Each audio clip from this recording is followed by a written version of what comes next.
Picture yourself stalking through snow that reaches your chest, muscles coiled like steel cables beneath a coat that burns orange against the white wilderness. Your breath forms clouds in air so cold it could freeze your lungs, yet you feel nothing but the electric thrill of the hunt. Every step is calculated, every movement a whisper against the forest floor. You are 7 feet of pure predator, weighing more than 3 grown men, and you are utterly, completely alone. This is what it means to live as a Siberian tiger. Not the romanticized version you see in documentaries, but the raw, brutal, magnificent reality of existence as the largest cat on Earth.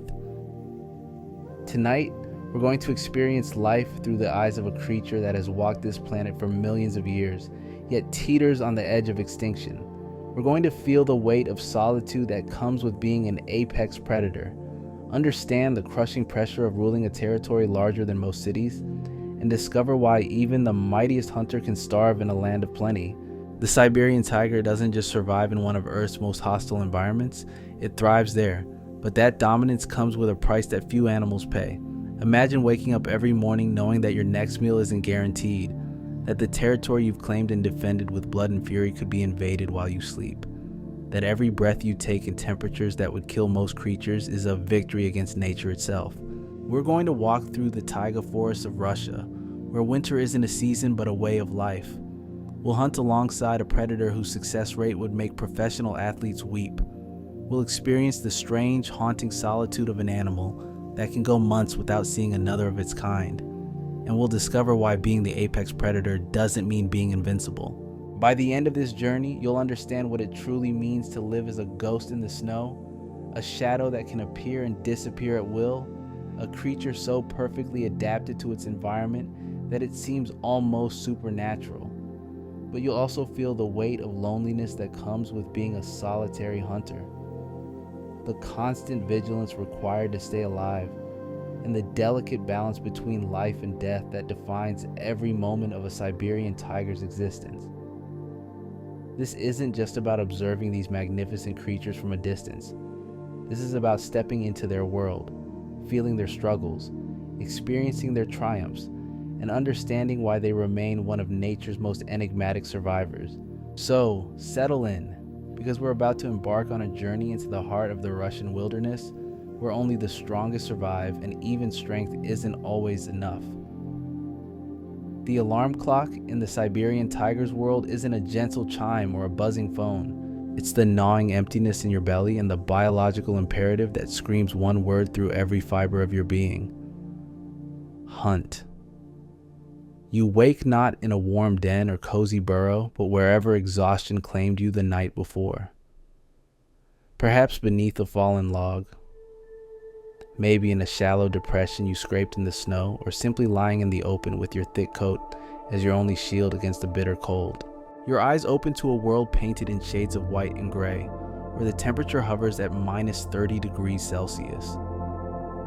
Most animals would already be dead from exposure, but your body is a masterpiece of evolutionary engineering. Your fur isn't just a coat, it's a complex insulation system. The outer layer repels moisture and wind, while the dense undercoat traps warm air against your skin. Your paws are natural snowshoes, broad and furry, spreading your weight across the snow so you can walk where others would sink. But even with these adaptations, you're fighting a constant battle against the cold. Your body burns calories at an enormous rate just to maintain its core temperature. Every breath sends precious heat streaming from your nostrils in white plumes. Every movement requires energy you can't afford to waste, and you haven't eaten in 4 days. The hunger is a living thing now, clawing at your insides, sharpening your senses to a razor's edge. Your stomach, designed to hold 40 pounds of meat when full, is now a hollow cavern that seems to echo with emptiness. But this isn't weakness, it's preparation. Hunger makes you dangerous. It strips away everything except the essential predator that evolution spent millions of years perfecting. You rise, muscles rippling beneath your coat as you stretch your 7-foot frame. Every movement is fluid, economical, designed for maximum efficiency. You're not just big, you're perfectly proportioned for your environment. Your legs are long enough to carry you through deep snow. Your chest broad enough to house lungs that can process the thin, cold air. Your skull thick enough to deliver a bite that can crush bone. The forest around you is silent in the way that only winter wilderness can be. No birds sing, no insects buzz, no leaves rustle. The only sounds are the whisper of wind through pine branches and the soft crunch of snow beneath your paws as you begin to move. But silence doesn't mean emptiness. Your ears, capable of detecting sounds far beyond human range, pick up the subtle signatures of life hidden in the white landscape. Somewhere to your north, a snow hare shifts in its burrow, too small to bother with, but noted. To your east, a family of wild boar roots through the snow, searching for frozen berries. Possible prey, but dangerous. A full-grown boar can weigh 400 pounds and possesses tusks that could rip you open. The risk might not be worth the reward, but then you hear it. The sound that makes your pupils dilate and your muscles tense. Hoofbeats, heavy, plodding through the snow. The distinctive gait of a red deer, and by the sound of it, a large one. Your head turns toward the noise with mechanical precision, ears swiveling like satellite dishes homing in on a signal. This is what you live for. Not the kill itself, but the hunt. The chess match between predator and prey that has been playing out for millions of years. You are the perfect hunter, evolved to take down animals much larger than yourself, but perfection means nothing if you can't get close enough to use it. You begin to move, and suddenly the clumsy, lumbering creature that struggled through the snow becomes something else entirely. Your body drops into a crouch so low your belly almost touches the ground. Your massive paws find purchase on the snow with impossible silence. Every muscle works in perfect harmony, propelling you forward in a gliding motion that seems to defy physics. The deer is 300 yards away. In the open, you could cover that distance in seconds, but this isn't about speed. This is about invisibility. You are 7 feet of orange and black stripes moving through a world of white and gray, and somehow, impossibly, you become invisible. Your stripes, which seem so bold and obvious, break up your outline against the vertical lines of the forest. The orange that appears so bright fades to brown in the filtered light. You move from tree to tree, rock to rock, using every available piece of cover. When you must cross open ground, you do so with the fluid grace of flowing water, so smooth that even the most alert prey might mistake you for a shadow. The deer is closer now, 150 yards. You can see it clearly through the trees, a mature stag with antlers that span 4 feet. 700 pounds of muscle and bone, enough meat to sustain you for weeks. But between you and your prey lies the most dangerous part of any hunt, the final approach. Your heart rate slows, not from calm, but from the predator's trance. Every sense is heightened beyond normal limits. You can smell the deer's musk, hear its breathing, see the steam rising from its nostrils. You can detect the subtle changes in its posture that will tell you whether it's about to bolt or continue feeding. 50 yards. The deer raises its head, scanning the forest. You freeze, becoming a statue carved from shadow and snow. The stag's eyes pass over you without recognition. You are patient in a way that humans can barely comprehend. You will wait minutes, hours if necessary, for the perfect moment. The deer lowers its head again, pawing at the snow to reach the frozen grass beneath. This is your chance. You coil your massive frame, muscles loading like springs under tension. Every fiber of your being focuses on the next 10 seconds. Success means survival. Failure means starvation. The mathematics of the hunt are simple and brutal. You have one chance. If you miss, the deer will be gone, and you lack the stamina for a long chase. If you succeed but don't kill cleanly, you'll face a wounded animal that could injure you severely. In the wild, injury equals death. There are no second chances, no hospitals, no safety nets. You measure the distance, calculate the angle, account for the wind. Your body knows exactly how much force to apply, precisely when to leap. This knowledge isn't learned, it's encoded in your DNA, refined by millions of years of evolution. You are a biological weapon, perfectly designed for this moment. The deer takes another step, positioning itself exactly where you need it to be. The forest holds its breath, even the wind seems to pause.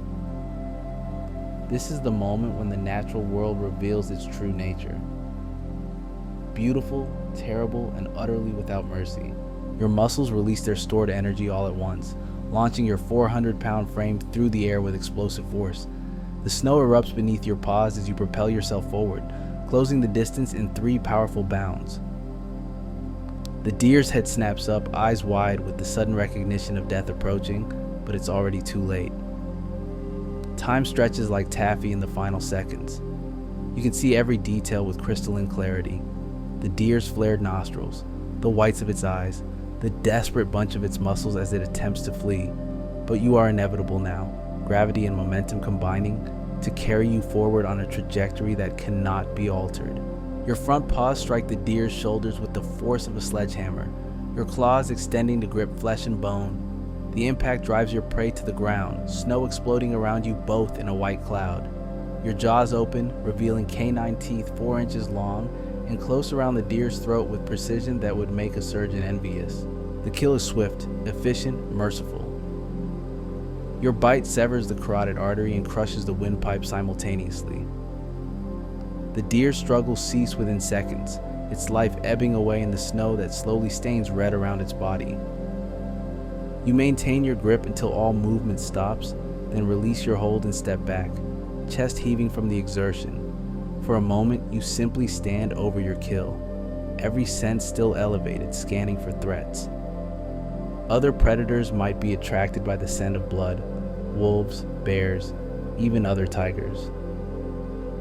Your meal isn't guaranteed until you've eaten it, and in this harsh landscape, nothing is safe from scavengers. But for now, you allow yourself a moment of satisfaction. The gnawing hunger in your belly will soon be satisfied. The energy you've expended will be replenished. You've succeeded where so many hunts fail. You are still alive, still strong, still the apex predator of the taiga. The feast that follows is both celebration and necessity. You begin with the internal organs, rich in nutrients and calories. Your powerful jaws crack ribs like twigs, your teeth designed to slice through meat and sinew with ease. This isn't the delicate dining of a house cat, but the efficient consumption of a creature that might not eat again for days. You consume nearly 40 pounds of meat, your stomach distending to accommodate the massive meal.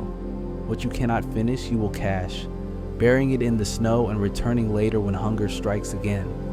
Nothing is wasted in the wilderness. Every calorie is precious, every morsel a victory against starvation. As you feed, the forest around you gradually returns to its normal rhythms. The drama of the hunt is over, but the story of survival continues. You are fed for now, but tomorrow will bring new challenges, new hunts, new tests of your ability to endure in one of Earth's most unforgiving environments. The snow begins to fall again, covering the scene of your triumph with a fresh blanket of white. Soon, all traces of the hunt will be erased, leaving only you and the endless expanse of the taiga. This is your world, harsh and beautiful, where only the strongest survive and even strength is never enough. As the snow settles over the remnants of your kill, a different kind of hunger begins to stir within you. Not the physical emptiness that drove you through the hunt, but something deeper, more primal. The need to claim and defend territory. You are not just a predator, you are a landlord of the wilderness, and your domain stretches across nearly 400 square miles of frozen forest. Most humans struggle to comprehend the sheer scale of a Siberian tiger's territory.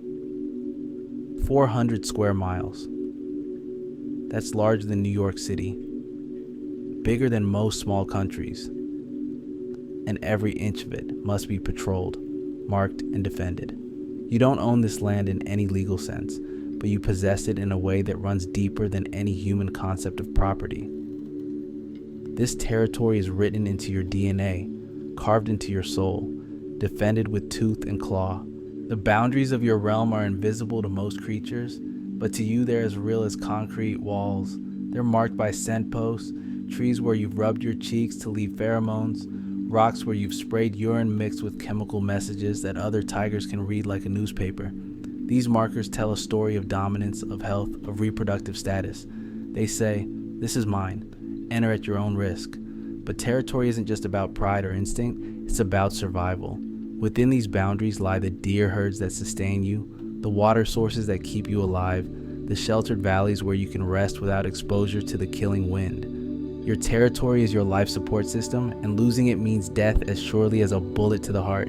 You begin the long patrol, moving through your domain with the methodical precision of a border guard. Every few hundred yards, you stop to investigate a scent post, reading the chemical messages left by other animals.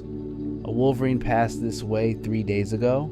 A family of lynx crossed your boundary to the east. Most importantly, no other tiger has dared to enter your realm. The patrol isn't just about gathering information, it's about maintenance. You stop at a massive pine tree, its bark scarred by generations of tiger claws. Rising up on your hind legs, you stretch to your full height, nearly 10 feet tall, and rake your claws down the trunk. The gouges you leave are deep, deliberate, a warning to any rival who might consider challenging your claim. Next comes the scent marking. You turn and spray the base of the tree with urine, but this isn't the simple biological function you might imagine. Your urine carries a complex cocktail of chemicals that tell other tigers your age, your health, your reproductive status, even your recent diet. To another tiger, this scent post is a detailed biography, a warning, and a challenge all rolled into one. The process is repeated dozens of times throughout your patrol. Mark, investigate, move on. Mark, investigate, move on. It's tedious work, but absolutely essential. A territory unmarked is a territory unclaimed, and in the harsh world of the taiga, unclaimed territory doesn't remain empty for long. As you move through the forest, you're constantly alert for signs of intrusion. Other tigers leave subtle traces of their passage. A claw mark on a tree, a paw print in the snow, the faint scent of a rival carried on the wind. Most of these signs are old, evidence of tigers who tested your boundaries and moved on. But some are fresh, and those demand immediate attention. You find such a sign near the northern border of your territory. A large male has passed this way within the last day, his tracks clear in the fresh snow. The prints are massive, nearly as large as your own, suggesting a tiger of considerable size and strength. He's marked several trees along the border, not quite crossing into your domain, but making his presence known. Your reaction is immediate and visceral. Every hair on your body stands on end. Your lips curl back in a silent snarl, revealing teeth that gleam white against your black gums. This is more than anger. It's a response hardened by millions of years of evolution. Territory invasion is the ultimate threat to your survival, and your body prepares for war. You follow the intruder's trail, reading the story of his passage in the snow.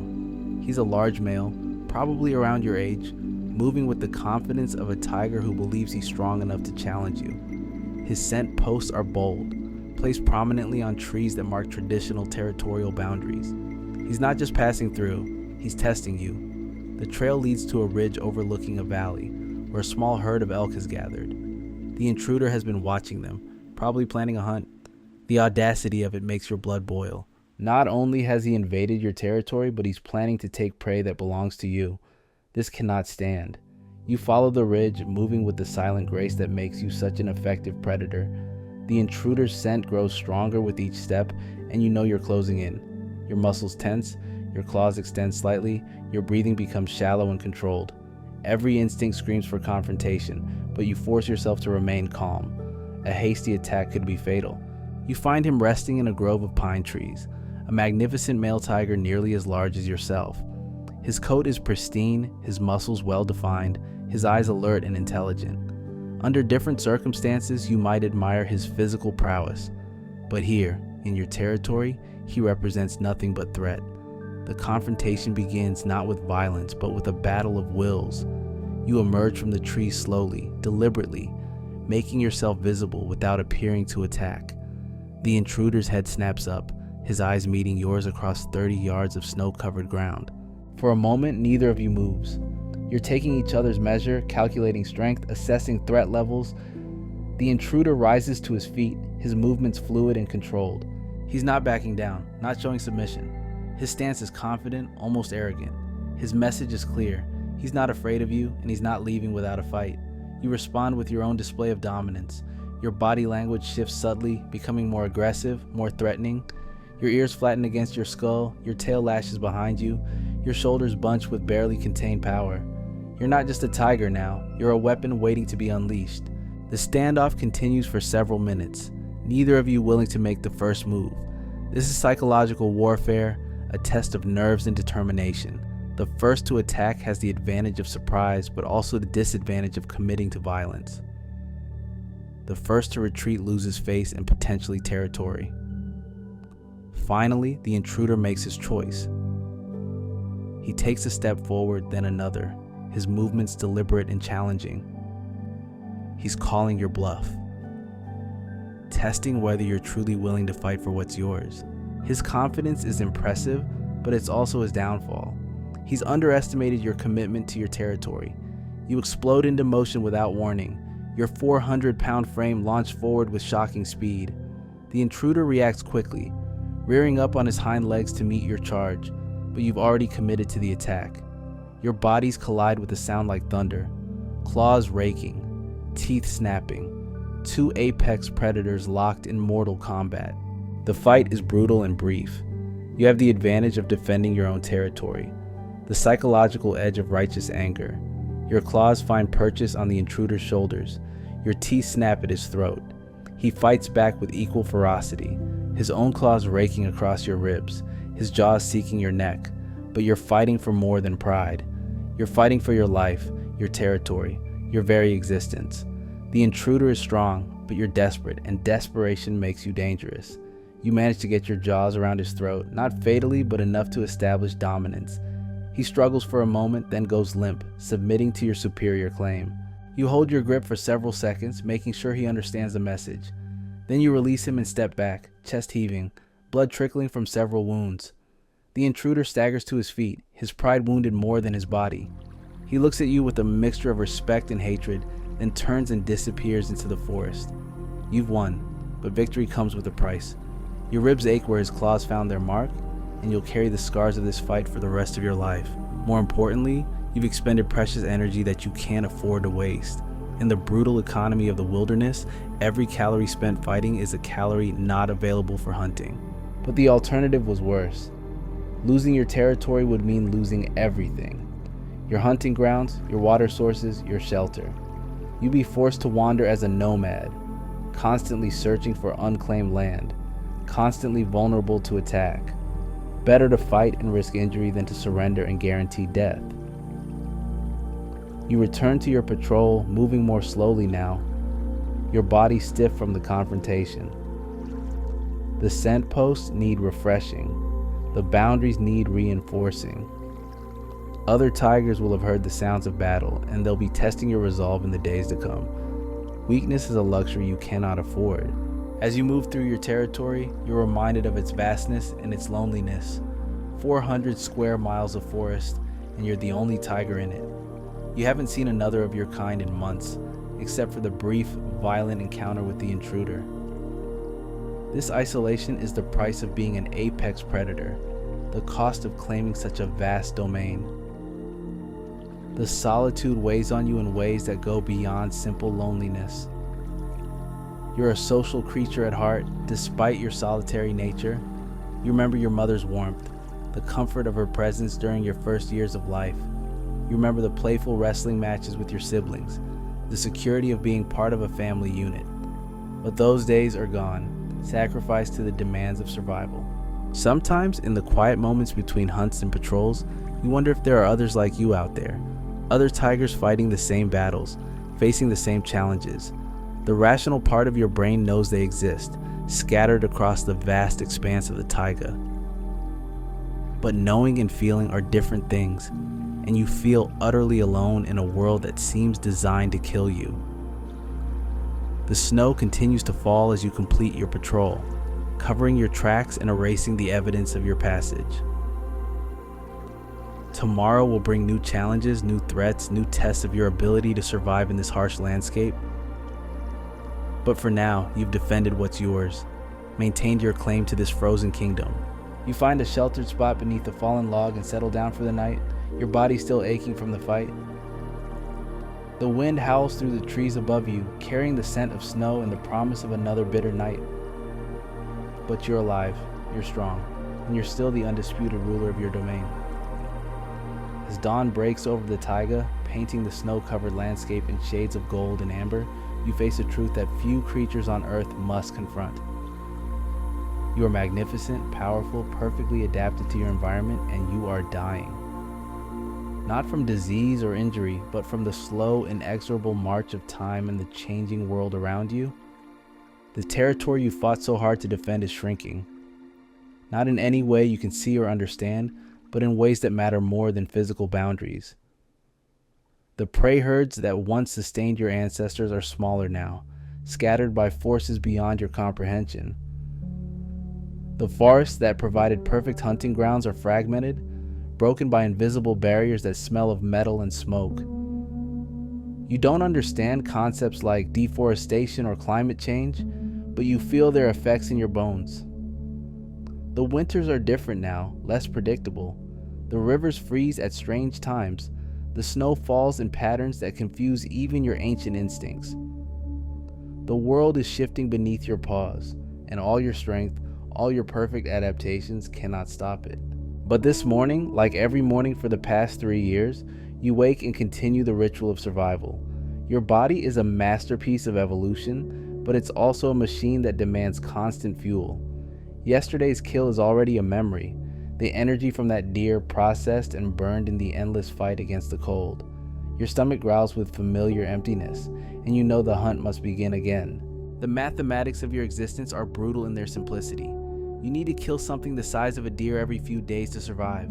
In summer, this might be manageable, but winter changes everything. Prey becomes scarce, scattered, desperate. The animals you hunt are fighting their own battles against starvation, making them warier, more elusive. Your success rate, impressive by any predator's standards, still means that most of your hunts end in failure. You estimate that you succeed in only 1 out of every 10 attempts. 9 times out of 10, you expend precious energy stalking, positioning, attacking, only to watch your prey escape into the forest. Each failure brings you closer to the edge. Each success buys you a few more days of life. It's a numbers game where the stakes are absolute and the margin for error approaches 0. Today's hunt begins like all the others, with the careful reading of signs that most creatures would never notice. A broken twig here, a disturbed patch of snow there, the faint scent of musk carried on the morning breeze. Your nose, 40 times more sensitive than a human's, processes information like a biological computer. Wild boar to the east, probably a family group. Elk to the north, but old tracks, maybe 2 days past. Red deer to the west, fresh sign, moving slowly. You choose the deer, not because it's the easiest prey, but because it offers the best combination of size, accessibility, and energy return. The wild boar would be dangerous, their tusks capable of inflicting fatal wounds. The elk would provide more meat, but they're incredibly alert and difficult to approach. The deer represents the sweet spot between risk and reward that has kept your kind alive for millennia. The stalk begins in earnest, your massive frame moving through the forest with impossible silence. You're a ghost made flesh, a shadow that casts no shadow. Every step is calculated, every movement deliberate. You've been doing this for years, but you never take success for granted. Overconfidence kills predators faster than anything else in the wild. The deer is feeding in a small clearing, pawing through the snow to reach the frozen grass beneath. It's a young buck, maybe 3 years old, with small antlers that won't pose much threat. Perfect prey, except for one problem: it's not alone. 2 does graze nearby, their ears constantly moving, their eyes scanning the forest for danger. 3 sets of senses to fool instead of 1, 3 chances for your approach to be detected. You settle into position behind a fallen log, studying the situation with the patience of a chess master. The wind is in your favor, carrying your scent away from the deer. The snow is deep enough to muffle your footsteps, but not so deep as to slow your charge. The distance is manageable, about 60 yards, well within your range. But those does are a problem you'll have to solve. Minutes pass. The deer continue to feed, occasionally raising their heads to scan for threats.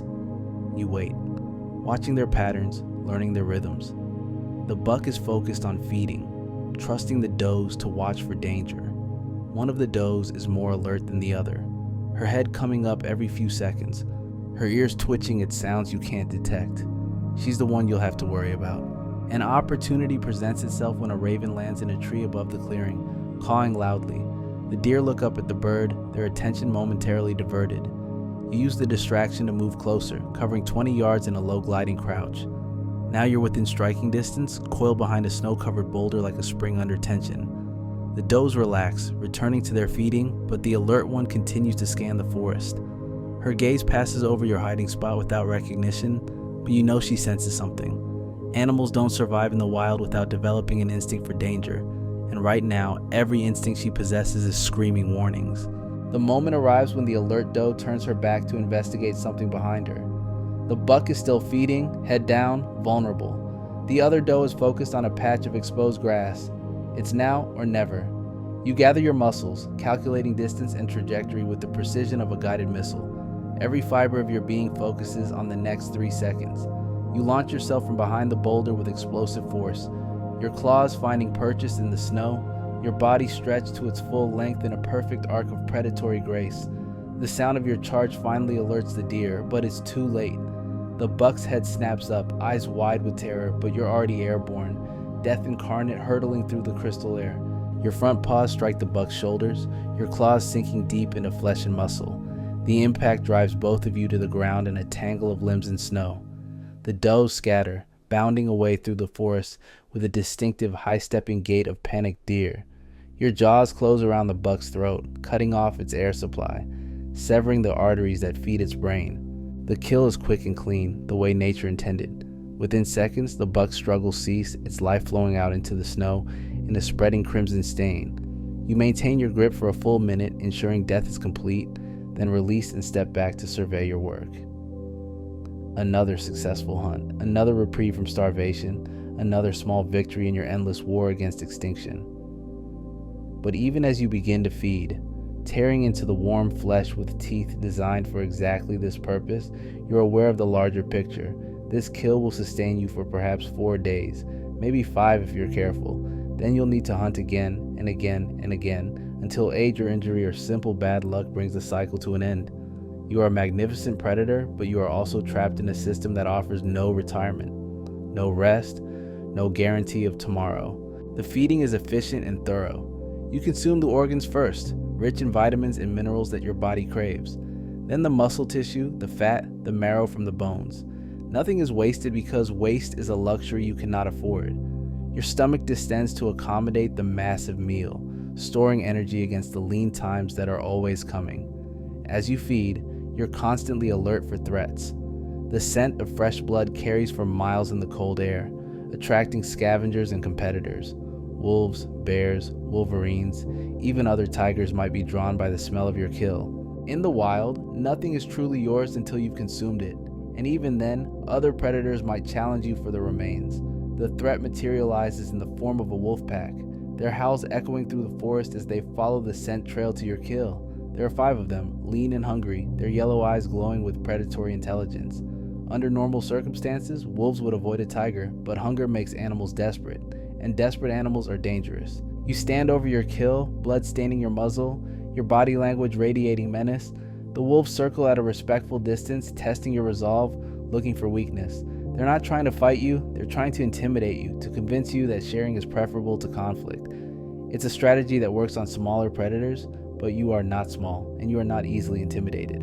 The standoff continues for several minutes, neither side willing to make the first move. The wolves are hungry, but they're not stupid. They know that a tiger can kill any one of them with a single swipe of its paw. You're outnumbered, but you're also vastly superior in size and strength. It's a classic predator dilemma. Is the potential reward worth the certain risk? The wolves make their decision by gradually backing away, their body language shifting from aggressive to submissive. They'll wait until you're finished, then claim whatever scraps remain. It's a sensible strategy, one that keeps them alive to hunt another day. You watch them retreat, then return to your meal, knowing they'll be back the moment you leave. This is the reality of life as an apex predator. You're at the top of the food chain, but you're also alone up there. Every meal is a battle, every day a struggle, every moment a test of your ability to survive in a world that offers no mercy to the weak. You are magnificent, powerful, perfectly adapted to your environment, and you are always one mistake away from death. The sun climbs higher as you continue to feed, its pale light filtering through the pine branches to create a lattice of shadows on the snow. This is your world, beautiful and terrible, where survival is the only law and strength is the only currency. You are the king of this frozen realm, but even kings must eat and even kings must die. As you finish your meal and begin the process of caching the remains, burying them in the snow for later consumption, you're already thinking about the next hunt. The cycle never ends, the pressure never stops, the margin for error never widens. You are a Siberian tiger, apex predator of the taiga, and this is what it means to live at the top of the food chain in one of Earth's most unforgiving environments. The wolves have returned, hovering at the edge of the clearing like ghosts made of hunger and patience. They'll get their share eventually, but not until you're satisfied that you've taken what you need. This is the natural order, harsh but fair, where strength determines survival and weakness means death. You are strong, for now, but you know that strength is temporary, borrowed against a future that makes no promises. You finish caching your kill and begin the journey back to your core territory, your belly full for the first time in days. The snow continues to fall, erasing your tracks, covering the evidence of your passage. In a few hours, it will be as if the hunt never happened, as if the deer never existed, as if you were never here at all. But you were here, you did hunt, you did kill, and you will continue to do so until the day comes when you can no longer outrun the relentless arithmetic of survival. This is what it means to live as a Siberian tiger. Not the romanticized version of nature documentaries, but the raw, brutal, magnificent reality of existence as the world's largest cat. You are powerful beyond measure, perfectly adapted to your environment, and utterly, completely alone in a world that grows smaller and more dangerous with each passing day. But you endure, because endurance is what you were born for, and endurance is what will keep your kind alive long enough to see another dawn in the endless winter of the taiga. The full belly brings a different kind of awareness, one that most creatures never experience. With hunger temporarily satisfied, your mind turns to thoughts that have nothing to do with survival, nothing to do with the endless cycle of hunt and kill. For the first time in days, you think about something that exists beyond the immediate demands of staying alive. You think about the future, about continuation, about the biological imperative that burns in your blood like a fever. Spring is still months away, but already your body is preparing for the season of mating. Hormones surge through your system, ancient chemicals that have driven your species for millions of years. The scent glands along your cheeks become more active, producing pheromones that carry messages of availability and strength. Your territorial markings take on new urgency, new meaning. You're not just claiming hunting grounds anymore, you're advertising your genetic fitness to potential mates scattered across hundreds of miles of wilderness. But finding a mate when you're one of perhaps 400 tigers left in the entire world is like searching for a whisper in a hurricane. The female tigers in your region are separated by vast distances, their own territories jealously guarded, their own survival taking precedence over reproduction. Even if you could find one, even if she were receptive, the window for mating is narrow, perhaps only a few days, when the stars align and biology demands action. You begin to move with new purpose, your patrol routes, expanding beyond your normal boundaries. The scent posts you leave now carry different information, chemical messages that speak of strength, health, genetic superiority. Your vocalizations change too, from the hunting calls and territorial warnings to something deeper, more primal. The mating call of a Siberian tiger is like nothing else in nature, a sound that can carry for miles through the frozen forest, a bass note that vibrates in your chest and echoes off the mountains. The call goes out into the wilderness and you wait for an answer that may never come. Days pass, then weeks. Your expanded patrols take you to the edges of your territory and beyond, into neutral zones where rival tigers might be hunting, where the scent of a female might linger on the wind. But the forest remains silent, empty of everything, except the usual sounds of prey and predator, wind and snow. The loneliness that you've learned to accept as part of your existence becomes something sharper now, more acute. It's not just the physical isolation anymore, but the recognition that you might be the last of your kind in this vast expanse of wilderness. that the magnificent creature you become, the perfect predator shaped by millions of years of evolution, might end with you. The thought is too large for your mind to fully process, but it settles in your bones like a weight you'll carry forever. Still, you continue the search, because the alternative is surrender. Your territory expands unofficially as you probe deeper into unclaimed areas, following old trails and older instincts. The energy you should be conserving for hunting is spent on these long journeys, these desperate searches for a connection that might not exist. But the drive to reproduce is almost as strong as the drive to survive, and you follow it even when logic suggests futility. The breakthrough comes in the form of a scent mark on a tree at the very edge of your expanded territory. Fresh, perhaps only hours old, carrying the unmistakable chemical signature of a female tiger. Your heart rate spikes, your pupils dilate, every nerve ending in your body suddenly alive with possibility. She's large, healthy, and by the complex chemistry of her scent, she's entering the fertile phase of her cycle. You follow her trail with the same intensity you bring to hunting, but this is different. This isn't about death and consumption, but about life and continuation. Her path leads through valleys you've never seen, over ridges that test your endurance, across frozen streams that crack ominously under your weight. She's moving with purpose, not the meandering pattern of a hunting tiger, but the direct route of an animal, with a destination in mind. The trail leads to a sheltered valley where the trees grow thick and the wind doesn't penetrate. It's perfect tiger habitat, the kind of place where a female might establish a den, where cubs might be raised if circumstances were different. But there are no cubs here, no signs of recent denning activity. Just the lingering scent of a female who passed through this place like a ghost, leaving only chemical traces of her existence. You call out, your voice carrying across the valley in deep resonant tones that speak of strength and desire. The sound echoes off the surrounding ridges, multiplying and distorting until it seems like the forest itself is calling. But when the echoes fade, only silence remains. No answering call, no sign of movement, no indication that your message has been received. You spend 3 days in that valley, calling, searching, leaving scent marks that advertise your presence and your intentions. Your hunting suffers. Your territorial patrols are neglected. Your careful management of energy resources abandoned in favor of this desperate search for connection. But the female remains elusive, a phantom that exists only in scent traces and the possibility of what might be. On the 4th day, you find her, not through tracking or calling, but through the simple accident of being in the right place at the right time. She emerges from a grove of pine trees like a vision, her coat pristine, her movements fluid and confident. She's smaller than you, as all females are, but perfectly proportioned, a living example of evolutionary perfection. For a moment, you simply stare at each other across 50 yards of snow-covered ground, two apex predators meeting in the wilderness. Her reaction is immediate and complex. She doesn't flee, but neither does she approach. Her body language is alert, wary, ready for either fight or flight. You represent opportunity and danger in equal measure, the chance for reproduction weighed against the risk of injury or death.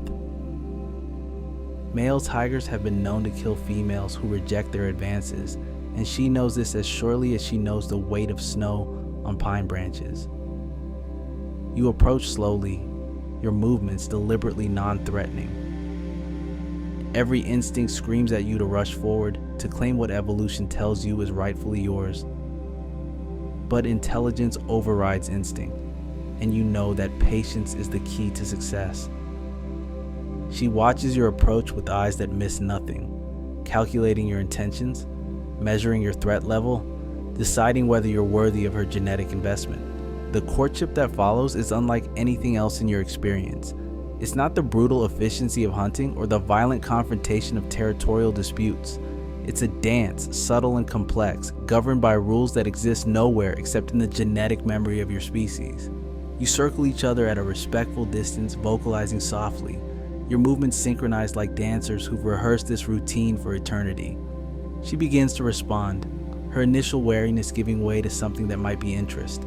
Her vocalizations change, becoming more frequent, more varied. She moves closer, then retreats, testing your reactions, gauging your temperament. The dance continues for hours, two massive predators engaged in the most delicate of negotiations. But even as the courtship progresses, You're both aware of the larger context. This isn't just about reproduction, it's about survival. The cubs that might result from this union will face challenges that would have been unimaginable to your ancestors. The world is changing, the habitat shrinking, the prey base diminishing. You're not just mating, you're gambling with the future of your species. The female seems to sense this weight, this responsibility. Her acceptance, when it finally comes, is tempered by something that might be resignation. She's not just choosing a mate, she's choosing to bring cubs into a world that may not have room for them. But the biological imperative is stronger than doubt, and nature demands that the attempt be made. The mating itself is brief, violent, and strangely tender. It's over in seconds, but the implications will last for months. If successful, the female will carry cubs for just over 3 months, then give birth to 1 to 4 helpless infants who will depend on her completely for their survival. The odds are against them from the moment of conception, but they represent the only hope for the continuation of your kind.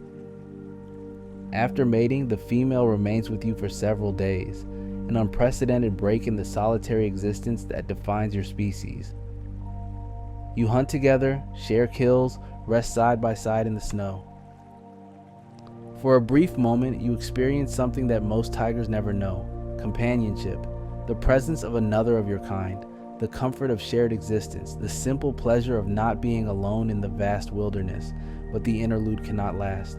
The female has her own territory to defend, her own survival to ensure.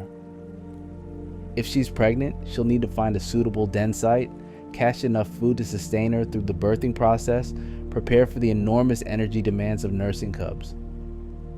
You have your own challenges, your own territory to patrol, your own endless cycle of hunting and survival. The parting is as abrupt as the meeting. One morning you wake to find her gone, vanished into the forest like a dream that fades with daylight. Her scent lingers for a few hours, then is swept away by the wind. You're alone again, but the memory of her presence changes something fundamental in your existence. You're no longer just surviving for yourself, but for the possibility of cubs you may never see, for a future that exists only in potential. The weeks that follow are different somehow, charged with new meaning. Your hunting takes on fresh urgency, driven not just by personal need, but by the knowledge that somewhere in the vast wilderness, a female might be carrying your genetic legacy. Your territorial patrols become more thorough, more aggressive. You're not just defending hunting grounds anymore, you're protecting the future habitat of cubs who might someday walk these same paths. But uncertainty gnaws at you like physical hunger. You have no way of knowing if the mating was successful, if cubs will be born, if they'll survive the brutal realities of life in the taiga. The female has vanished as completely as if she never existed, leaving only the memory of her presence and the hope of what might be. You listen for the sounds of cubs in the distance, search for signs of denning activity, but the forest keeps its secrets. Winter deepens, and with it comes the recognition that even if cubs were born, their survival would be unlikely. The first year of a tiger's life is a gauntlet of challenges that claim most individuals before they reach independence. Cold, hunger, disease, predation by other tigers, simple accidents that would be minor for an adult but fatal for a cub. The mathematics of survival are brutal for adults, but for cubs they're almost impossible. Yet you continue to hope, because hope is all you have. In the long nights when the wind howls through the trees and the temperature drops to levels that would kill most mammals, you imagine the sound of cubs playing in the snow. In the quiet moments between hunts, you picture teaching them to stalk, to kill, to survive in this harsh world. The images are probably fantasies, but they give meaning to your existence beyond the simple act of staying alive. The snow continues to fall, covering your tracks, erasing the evidence of your passage. But somewhere in the genetic code of your species, the memory of this encounter is preserved. The complex dance of courtship, the brief moment of connection, the possibility of cubs who might carry your genes into an uncertain future. It's a thread of continuity that stretches back millions of years and forward into whatever time remains for your kind. You are a Siberian tiger, apex predator of the taiga, and you have done what evolution programmed you to do. You have survived, you have claimed territory, you have mated. Whether that mating will result in cubs is beyond your control, subject to forces larger than individual will or desire. But you have played your part in the great game of survival, and that will have to be enough. The loneliness returns, but it's different now. Not the empty isolation of a creature without purpose, but the solitude of a guardian waiting for news that may never come. You are alone in the vast wilderness, but you are connected to something larger than yourself.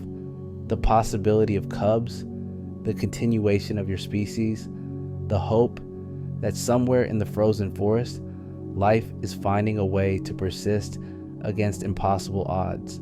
This is what it means to live as a Siberian tiger in the modern world. Not just a daily struggle for survival, but the weight of being among the last of your kind. Every breath is a victory, every hunt a triumph, every day survived a small miracle. But beyond personal survival lies the greater challenge, ensuring that the magnificent predator you represent doesn't vanish from the earth like smoke in the wind. The winter night settles over the taiga like a blanket of stars in silence. You find shelter beneath a fallen log, your body heat melting the snow around you into a shallow depression. Tomorrow will bring new challenges, new hunts, new tests of your ability to survive in this harsh landscape. But tonight you rest with the knowledge that you have done what tigers have always done: adapted, survived, and hoped for the future. In the distance, a wolf howls, its voice carrying across the frozen wilderness. But you are not listening for wolves. You are listening for the sound that might never come, the cry of cubs who may not exist, the promise of a future that grows more uncertain with each passing day. You are a Siberian tiger, magnificent and doomed, powerful and vulnerable, the last echo of a world that is rapidly disappearing. But you endure, because endurance is what you were born for, and in that endurance lies the only hope for your kind, that somewhere in the vast wilderness, other tigers are making the same choice, facing the same challenges, carrying the same genetic legacy into an uncertain tomorrow. The snow falls, the wind howls, and you sleep the sleep of apex predators, dreaming of hunts and territory and the possibility of cubs who might someday walk in your footsteps through the endless winter of the taiga. The seasons turn with the indifference of cosmic machinery, and spring arrives not as salvation but as a different kind of trial. The snow that has been your constant companion for months begins its slow retreat, revealing a landscape scarred by winter's passage. Dead trees stand like skeletal fingers against the warming sky, their bark stripped by hungry deer, their roots exposed by the freeze-thaw cycle that splits stone and soil alike. But change brings opportunity, and you feel it in the shifting patterns of scent on the wind. The prey animals that survived winter's gauntlet are emerging from their hiding places, weakened by months of starvation, their movements sluggish and predictable. The deer that once bounded through snow with nervous energy now pick their way carefully across muddy ground, their hooves uncertain on the thawing earth. Your body responds to the changing season with ancient wisdom encoded in your DNA. The thick winter coat that has kept you alive through the bitter months begins to shed, coming away in great orange and black tufts that catch on branches and drift across the forest floor like autumn leaves. Beneath the winter fur, your summer coat emerges, shorter and more vibrant, better suited for the warmer months ahead. The territorial boundaries that seem so absolute in winter become fluid now, tested by the movement of prey and the emergence of other predators from their own survival struggles. Bears wake from their winter sleep, massive and irritable, their territories overlapping yours in ways that demand constant vigilance. Wolves that have survived the winter in tight family groups begin to spread out, testing new hunting grounds, probing for weakness in the established order. You find yourself ranging farther than ever before, following the migration patterns of deer herds that are themselves responding to the changing season. The elk that wintered in the protected valleys begin their movement to higher ground, following the retreating snow line to reach the fresh grass that will restore their strength. Your hunting grounds shift with them, a complex three-dimensional chess game played across hundreds of square miles of wilderness. The hunting itself becomes different in the warming weather. The deep snow that once muffled your footsteps is replaced by unpredictable terrain, patches of ice mixed with mud, fallen logs slippery with moss and moisture. The sounds of the forest change too, no longer the muffled silence of winter, but the cacophony of a world coming back to life. Birds return from their southern migrations, their songs filling the air with noise that can mask your approach or betray your presence. Your stalking techniques must adapt to these new conditions. The white snow that once provided perfect camouflage for your winter coat now makes your orange and black stripes stand out like flames against the brown earth. You learn to use the dappled light filtering through the canopy, the play of shadow and sunshine that can make even a 400-pound tiger disappear into the background. The prey animals are adapting too, their survival instincts sharpened by the trials of winter. The deer that once fed with heads down, trusting to the silence of snow to warn them of approaching danger, now lift their heads constantly, scanning the forest with eyes that have learned to see death in every shadow. The wild boar that once moved in predictable patterns now range erratically, their routes changed by the shifting availability of food and water. You encounter the female again in late spring, not through any deliberate search, but through the random chance that governs so much of life in the wilderness. She appears at the edge of a clearing where you've been stalking a family of red deer, her presence instantly recognizable despite the months that have passed. But she's different now, her movements more cautious, her body language speaking of protective instincts that weren't there before. The reason becomes clear when you see them. Two cubs, perhaps 3 months old, tumbling through the grass behind their mother like living toys. They're perfect miniatures of their parents, their coats already showing the distinctive stripes that will mark them as tigers for life.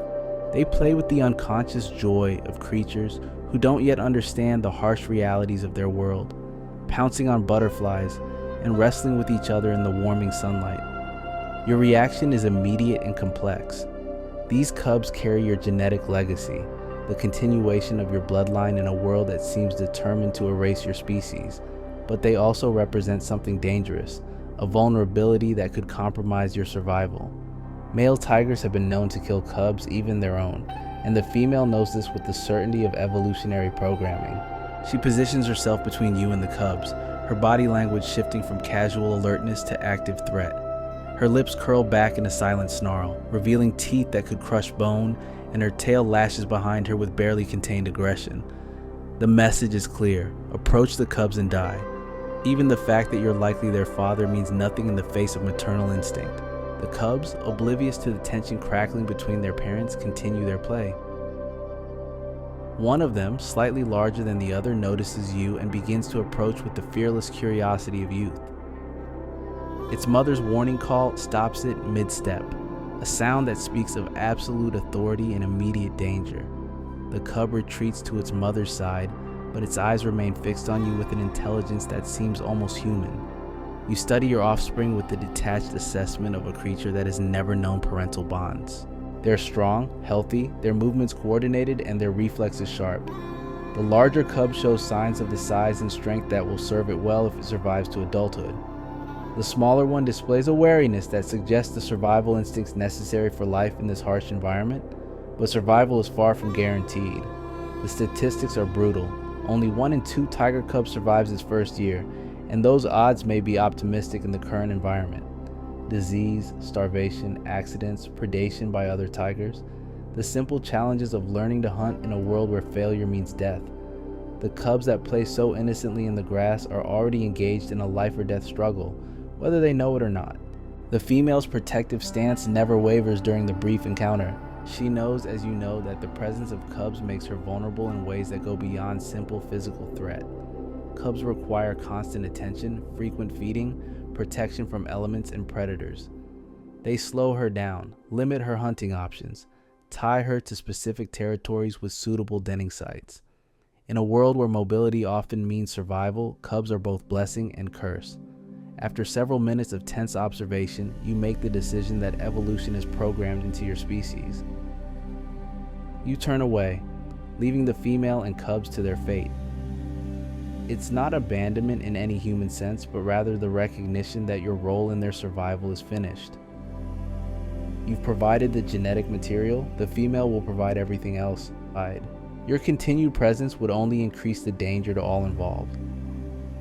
The encounter haunts you in ways that surprise your predatory mind.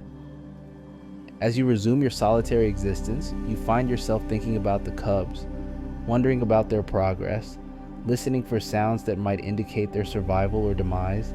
It's an unusual preoccupation for a creature that has never known family bonds, but something about those small, perfect tigers has awakened instincts you didn't know existed.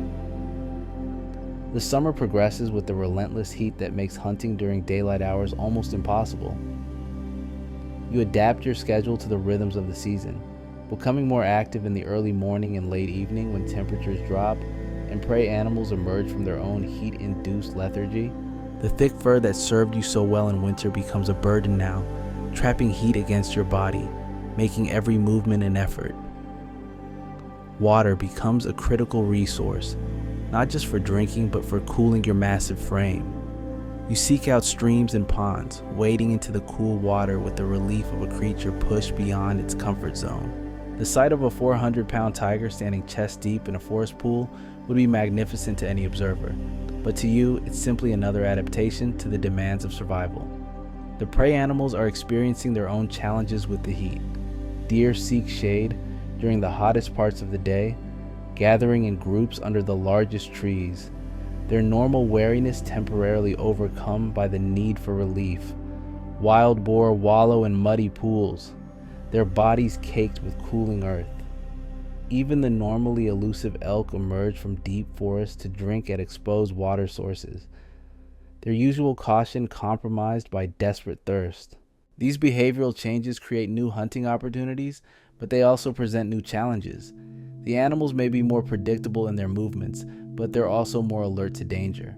A deer drinking at a stream is focused on its immediate needs, but it's also aware that water sources are natural ambush points for predators.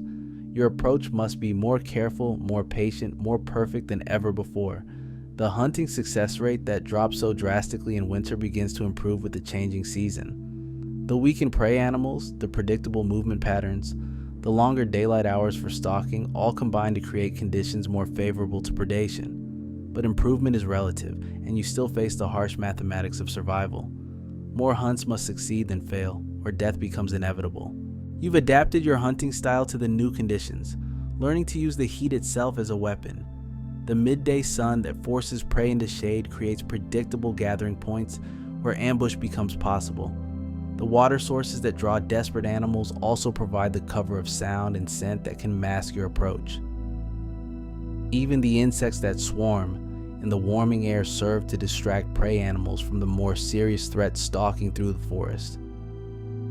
The territorial boundaries that seem so important in winter become more fluid in the heat of summer. The scent marks that once defined your domain fade more quickly in the warm air, requiring more frequent renewal. The energy cost of maintaining territory increases as the distances between water sources and shade force you to range more widely. Other tigers face the same challenges, leading to more frequent boundary disputes and territorial conflicts. You encounter evidence of these conflicts in the form of fresh claw marks on trees, bloodstains on rocks, the lingering scent of other males who have tested your boundaries. The confrontations are brief but intense, driven by the desperation of creatures pushed to their limits by environmental pressure. Victory means continued access to critical resources. Defeat means death by degrees, a slow starvation in a marginal territory. The female and cubs cross your path again in midsummer, but the reunion is brief and tense. The cubs have grown significantly, their movements more coordinated, their survival instincts more developed, but they're still vulnerable, still dependent on their mother for food and protection. The female's condition shows the strain of supporting two growing predators in addition to herself. She's thinner, her coat less lustrous, her movements suggesting the bone-deep weariness of a creature pushed beyond its limits. One of the cubs, the smaller one, shows signs of the weakness that often claims young tigers. Its movements are less energetic, its coat less vibrant, its eyes holding the dull look of an animal fighting illness or injury. The harsh arithmetic of survival is already at work, selecting which genetic combinations will continue and which will end in the anonymous death that claims most wild creatures. The encounter is brief, the female leading her cubs away from your presence with the urgency of a mother who knows that every moment of exposure increases the risk to her offspring. You watch them disappear into the forest, wondering if you'll ever see them again, wondering if the genetic legacy you helped create will survive the trials that lie ahead. The question becomes more pressing as autumn approaches and the first hints of winter appear in the changing light. The cubs that seemed so vital in spring are now approaching their first winter, the season that will test everything they've learned about survival. Those that live through the cold months will have passed the first major milestone in their development. Those that don't will join the anonymous multitude of tigers that never reached adulthood. The cycle of seasons continues with the mechanical precision of celestial forces, and you adapt to each change with the flexibility that has kept your species alive for millions of years. But adaptation has its limits, and you feel the weight of those limits pressing down on you like the approaching winter.